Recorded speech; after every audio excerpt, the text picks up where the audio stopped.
Good afternoon on what is a bright, sunny, but chilly day. It is Monday, the 25th of November, and I'm in the reading up with a nice hot cup of tea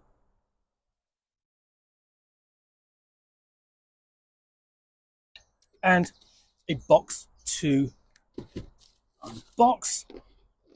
What I've got here is BattleTech Universe, celebrating 40 years of BattleTech. So this is published by Catalyst Game Labs, a universe of possibility. The rich history of BattleTech setting has been played out across more than 1,000 years of future history encompassing the full sweep of human experience. Here, for the first time, that story is presented in one comprehensive volume. Dive deep into the BattleTech lore with this look at the factions of the Inner Sphere, clans, and periphery, and learn about key events, personalities, and conflicts for each. Whether you enjoy titanic battlefield clashes, high-stakes covert ops missions, cloak and dagger political intrigue, or any other kind of story, you'll find it in the BattleTech setting. BattleTech Universe has everything you need to explore the ongoing BattleTech saga and to write your own chapter on the game table. So this is the history book of the actual BattleTech setting. We open up and we have a map of the Inner Sphere, essentially the sort of 500 light years sort of distance around Earth here at the center, out to the periphery, as sort of like setting the stage for the setting. And we are going to be seeing a lot of artwork drawn from essentially 40 years of tabletop gaming, computer gaming, even the card game, so on, depicting the BattleTech universe. So we've got the credits and contents page, an introduction to the universe, and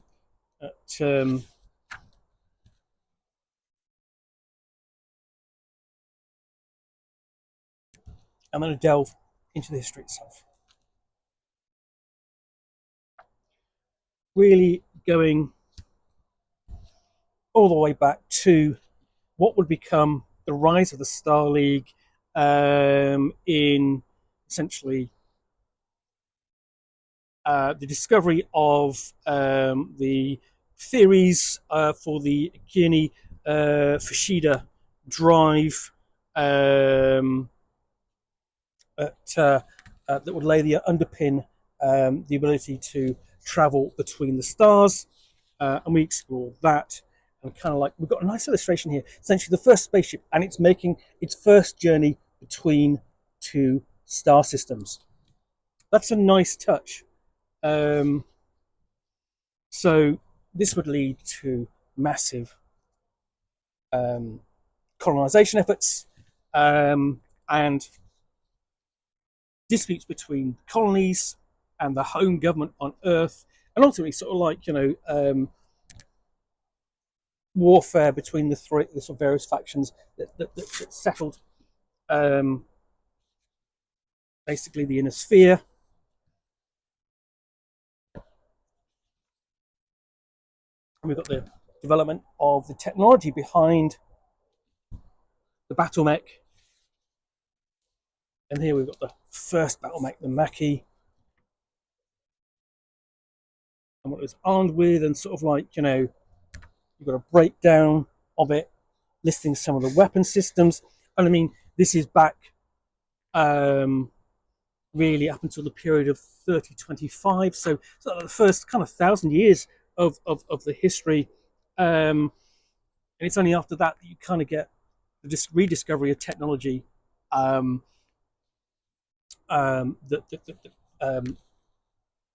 that kind of underpins so many of the weapons to be found in BattleTech today. We've got basically a look at the Banshee, one of the next BattleTechs. Look at what the typical mech warrior wears as whilst he's in the cockpit, which is primarily sort of his neuro helmet for him to plug into the system and pilot it, and the cooling system layout of BattleMech cockpit. And here, discussion of the Star League, which essentially until the coup by Stefan Amaris, um, governed the inner sphere.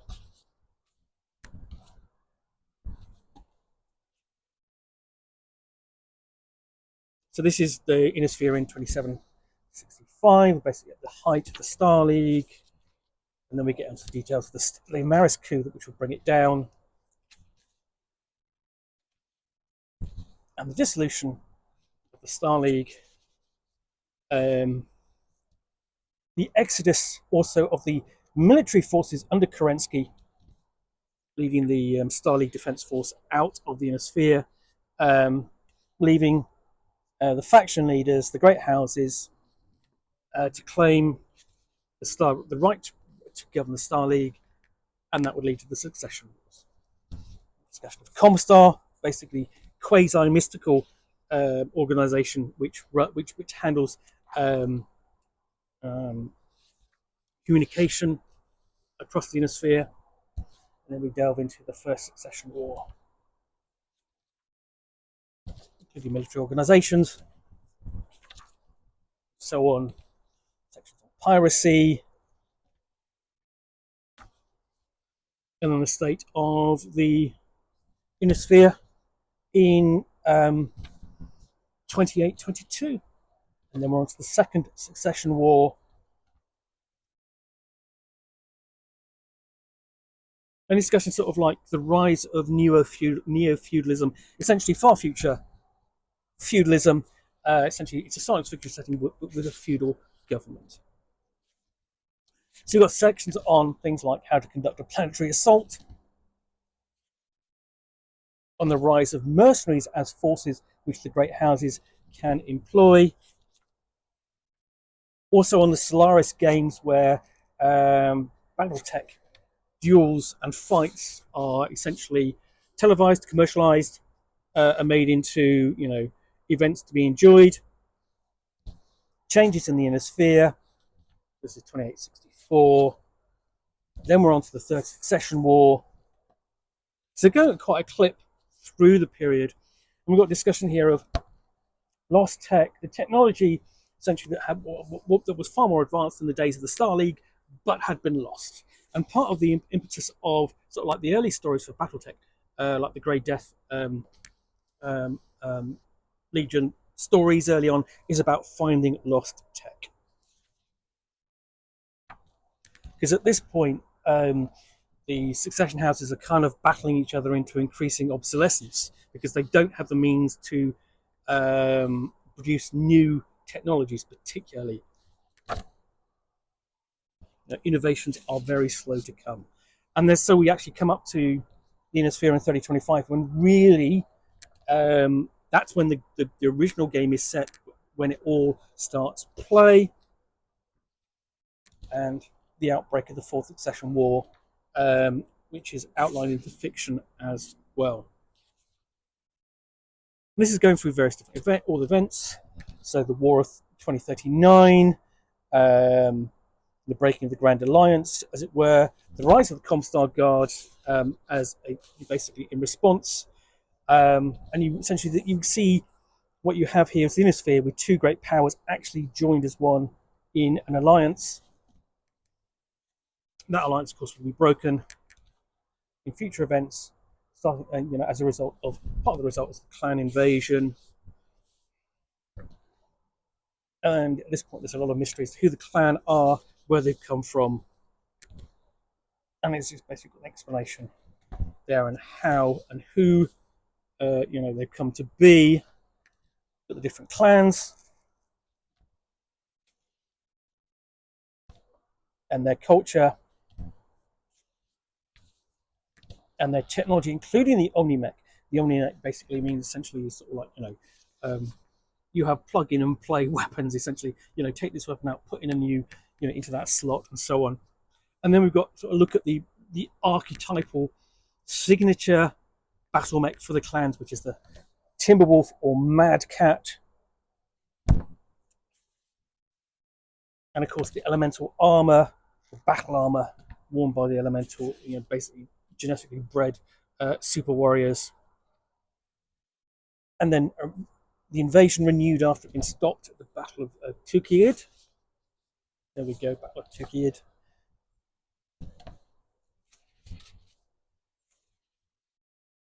And that is the state of the Ionosphere in 3052. Years of the truce covered. And then we have that civil war.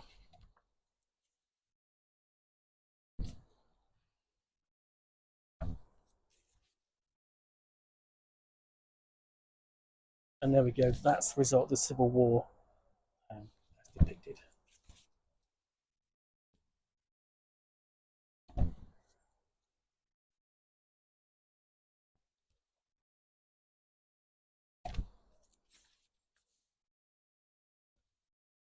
And then you get a lot of coverage in the settings. Very much. We've got the interstellar corporations explained, and then we have the jihad, which is a bit after the time when I kind of got involved in where I was involved because I in playing the game. But this is the rise of fanatics in the Comstar.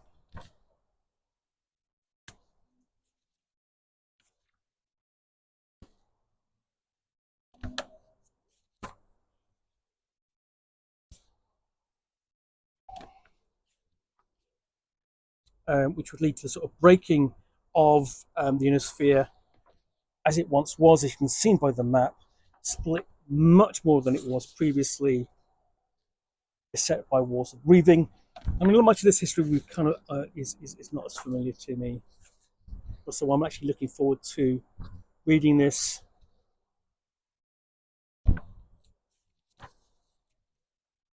And then we get onto the Dark Age, the end of the Republic, essentially the Republic of Earth or Terra.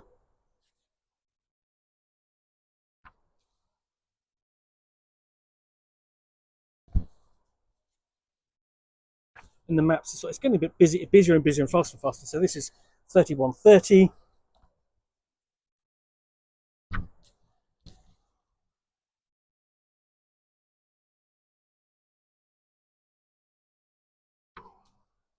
Now we have the major players of the period, and 3145. And then the end of the Republic period and into that of the Ilkhan.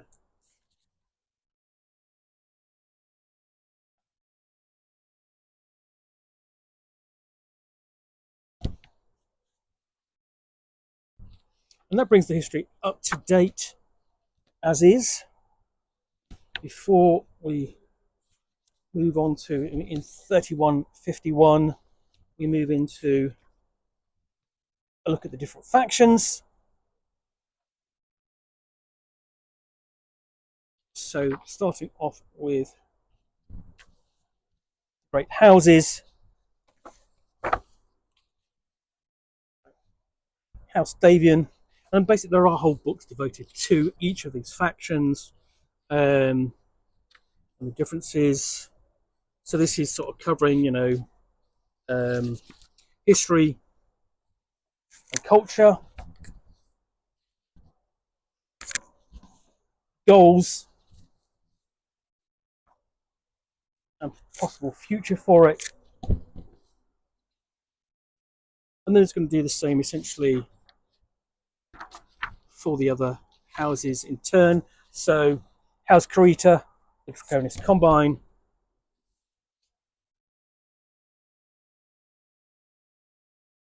House Liao, and the Capellan Confederation, House Marek, the Free World League, House Steiner, the Lyran Commonwealth,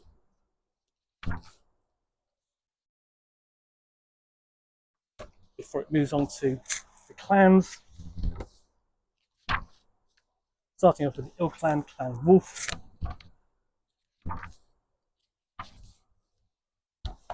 Clan Jade Falcon,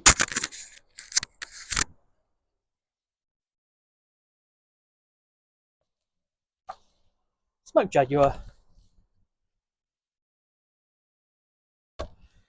Clan the Rasselhaig Dominion, and Clan Ghost Bear.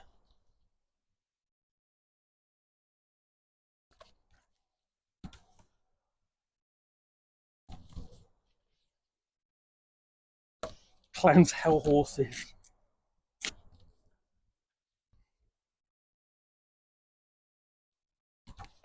Sea Fox. So a lot of these don't really figure very much necessarily in the setting.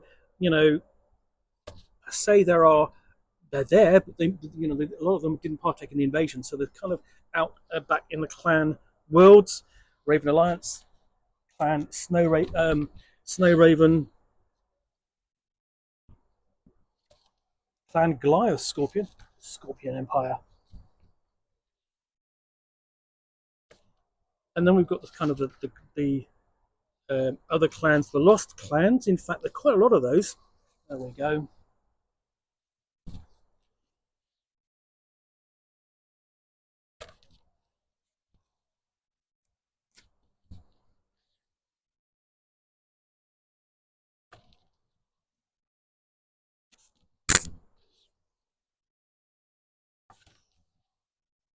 And then we look at the periphery, these states on the edges of the inner sphere. Um, some of them, existing kingdoms, um, republics, and so on. Others, um, pirate states.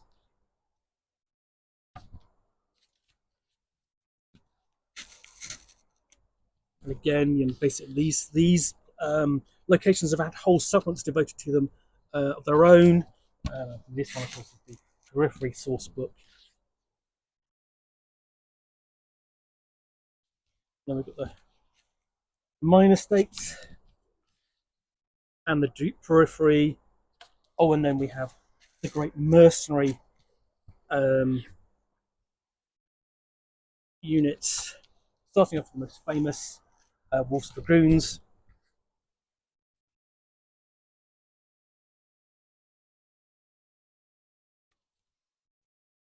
Erigani Light Horse.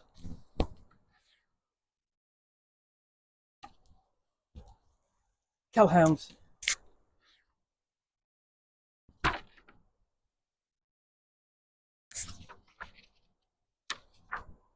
Grey Death Legion, already mentioned them.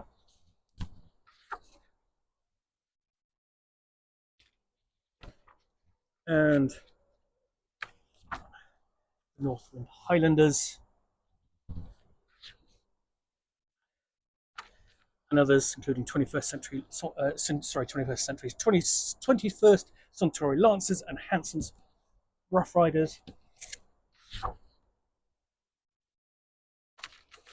And we've got an insignia of the notable mercenary units. So they're not all covered here, just the major ones. And then we have Inner Sphere as it is in 3151. So that is the BattleTech Universe book. Again, I think this is another book that fans of the setting are going to want. Gives a good overview of the setting and its history. And also, I think it's also a nice, accessible kind of history for anyone who wants to get into BattleTech, doesn't quite know where to start, which faction to side with, which mercenary unit or house or clan to field their battle mechs for. Also nice, just a nice reference book, and just sort of like just a really good overview of the setting. Not as much depth perhaps as some people might want, but you can't have everything. Otherwise, yeah, looking forward to getting into this, giving this a read, and so on. In the meantime, do hope you enjoyed this unboxing in the Nook. If you did, then please do click on the like button down below. And of course, if you've got any comments or feedback, I do appreciate you taking the time to post those. And lastly, if you want to be alerted to get more unboxings in the Nook, where you'll see me out here with a box containing a book or game or role-playing game on this, a history of the BattleTech setting which you'll unbox and chat about to the best extent of my knowledge for roughly 10 minutes or so, all of course accompanied by a nice cup of tea. Then please do click on the subscribe button down below. Thanks again for watching another unboxing in the Nook. I will be back again soon with another one. Bye for now.